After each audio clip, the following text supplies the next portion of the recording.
चलिए स्टूडेंट शुरू करते हैं एक नया टॉपिक का नाम है methods of valuation of goodwill. इस लेक्चर में हम लोग सीखेंगे कि गुडविल को कैसे कैलकुलेट किया जा सकता है, किन किन मेथड्स से गुडविल का वैल्यूएशन किया जा सकता है। तो चलिए सीखते हैं।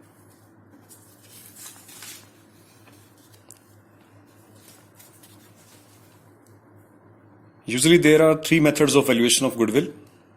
फर्स्ट मेथड है एवरेज प्रॉफिट मेथड, सेकंड है सुपर प्रॉफिट मेथड और थर्ड है कैपिटलाइजेशन मेथड। मेथड्स और भी हैं, एन्युटी मेथड होता है, लेकिन अभी जनरली जो हमारे सिलेबस में रहेंगे वो 3 ही मेथड रहेंगे, एवरेज, सुपर प्रॉफिट और कैपिटलाइजेशन मेथड। अभी इन मेथड्स को समझने से पहले आइए एक थोड़ा सा बेसिक जान लेते हैं गुडविल के लिए, जो बहुत जरूरी है। वो बेसिक है कि क्लासिफिकेशन ऑफ गुडविल के टाइप्स कितने तरह की गुडविल रहती है। Basically goodwill in a partnership firms are of 2 type. not only in the partnership firm, but goodwill generally are of 2 types. Number 1, purchase goodwill, and number 2, self-generated goodwill, जिसे हम लोग एक और नाम से बुला सकते हैं, that is called inherent goodwill. Purchase goodwill का मतलब ऐसी गुडविल जो हम लोगों ने खरीदी हो, जिसके बदले में कुछ पेमेंट की हो। और सेल्फ जनरेटेड गुडविल, या जैसे मैं कह रहा हूं कि इनहेरेंट गुडविल, एक ऐसी गुडविल है जो हमारे पूर्वजों ने हमें कमा के दी हो, जो हमारे फोरफादर से हमारे पास ट्रांसफर हुई हो। हमारे ग्रैंडफादर कोई बिजनेस करते थे, उनसे बिजनेस संभाल लिया हमारे पिताजी ने, पिताजी से बिजनेस हमें मिला है, तो जो ग्रैंडफादर थे उनकी गुडविल, फिर पिताजी की गुडविल उसमें ऐड हुई, फिर जाके हमें जो गुडविल, अभी जो बिजनेस हम लोग जिस बिजनेस को संभालने लगे हैं, तो हमारे पास एक सेल्फ जनरेटेड गुडविल ऑलरेडी आ रही है, दैट इज इनहेरेंट गुडविल। ठीक है, एक पूर्वजों की संपत्ति के रूप में हमें मिल रही है, दैट इज। आइए इसमें थोड़ा सा डिफरेंस जान लेते हैं, परचेज गुडविल और इनहेरेंट गुडविल, क्योंकि इनमें से परचेज गुडविल को ही, सिर्फ और सिर्फ परचेज गुडविल को ही बुक्स में रिकॉर्ड किया जाता है, जबकि इनहेरेंट गुडविल यानी कि सेल्फ जनरेटेड गुडविल को बुक्स में रिकॉर्ड नहीं किया जा सकता। ठीक है, पहले थोड़ा सा फीचर्स जान लेते हैं, फिर बात करते हैं आगे। फीचर्स की बात करें, पहला फीचर्स तो यही है परचेज गुडविल का, कि ये एक परचेज गुडविल है।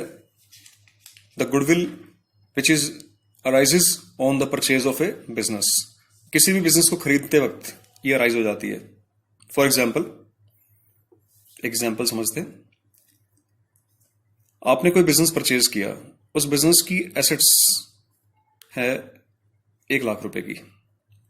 ठीक है, ये लिखा मैंने 100 है, बट मैं बोल 1 लाख रुपए रहा हूं इसको, तो आपने मानना है इसको।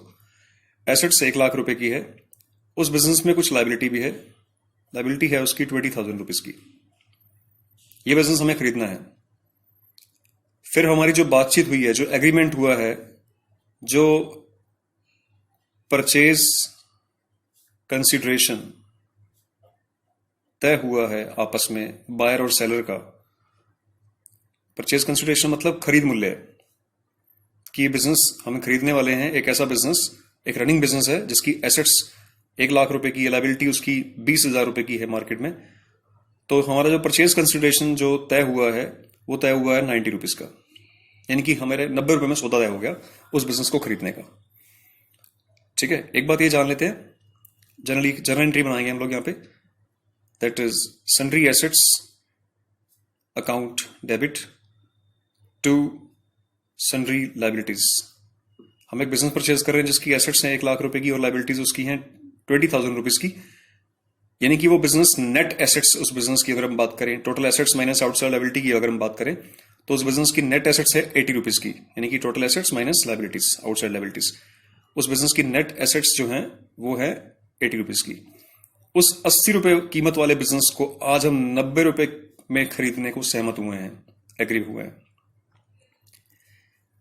यानी कि जो हम लोगों ने उस वेंडर को पेमेंट देनी है, वेंडर का मतलब सेलर, विक्रेता, जिसने हमें बिजनेस बेचा है, ये जो बिजनेस बेच रहा है हमें, तो वेंडर को हम लोगों ने जो शर्त तय हुई है वो 90 रुपीज में एग्रीमेंट हुआ है कि हम आपका बिजनेस 90 में परचेज खरीदेंगे, ठीक है।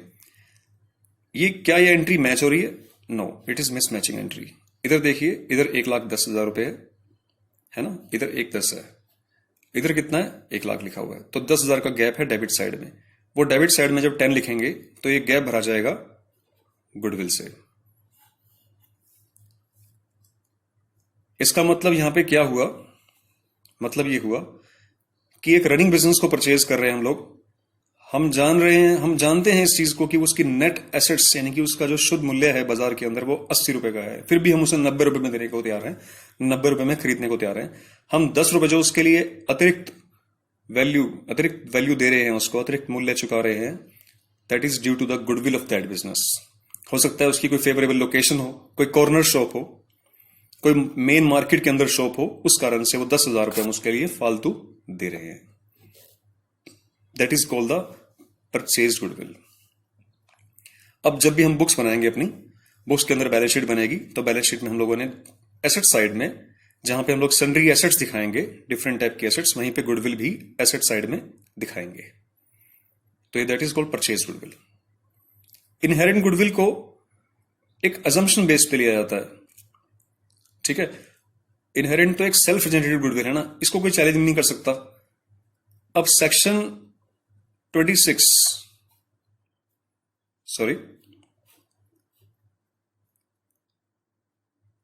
Accounting standard 26 AS 26 Indian accounting standard +1 की क्लास में आप लोगों ने पढ़े होंगे।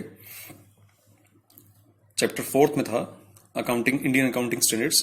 तो अकाउंटिंग स्टैंडर्ड 26 है, ये अकाउंटिंग स्टैंडर्ड हमें बताता है, गाइडलाइंस प्रोवाइड करता है फॉर द इंटेंजिबल एसेट्स के लिए।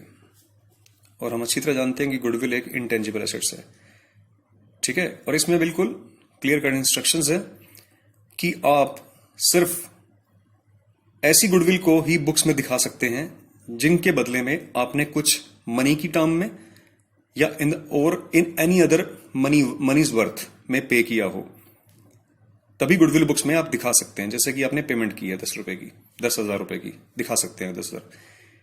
इनहेरेंट गुडविल या सेल्फ जनरेटेड गुडविल तो आपका एस्टिमेशन है, ये एक अनुमान है कि हमारी यहां गुडविल 1 करोड़ रुपए की गुडविल है, बुक्स में दिखा रहे हैं, लेकिन दिखा नहीं सकते उसे हम लोग, अकॉर्डिंग टू अकाउंटिंग स्टैंडर्ड 26।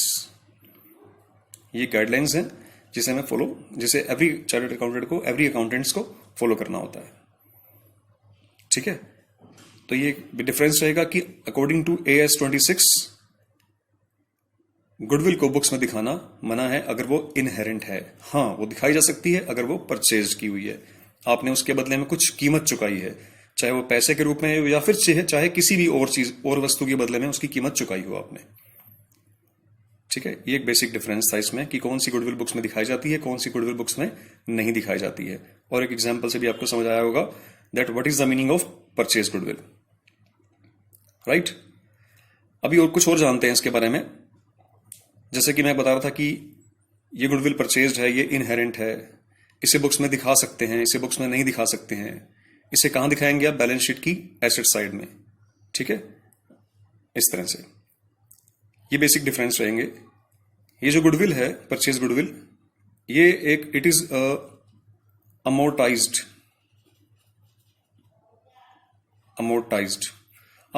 का मतलब होता है डेप्रिसिएटेड। आप डेप्रिसिएशन लगाना जानते हैं ना। आपने अगर 10,000 रुपए की गुडविल आज खरीद ली है, एसेट साइड में दिखा दिया, तो इसे धीरे धीरे अपनी बुक्स में से आप राइट ऑफ करना शुरू कर देंगे over it's useful economic life. जितने टाइम के लिए आपको बेनिफिट देगी, उतने टाइम में इसको राइट ऑफ भी कर सकते हैं हम लोग, ठीक है। तो ये डिफरेंस रहेगा एक परचेज गुडविल और सेल्फ जनरेटेड गुडविल में। Thank you.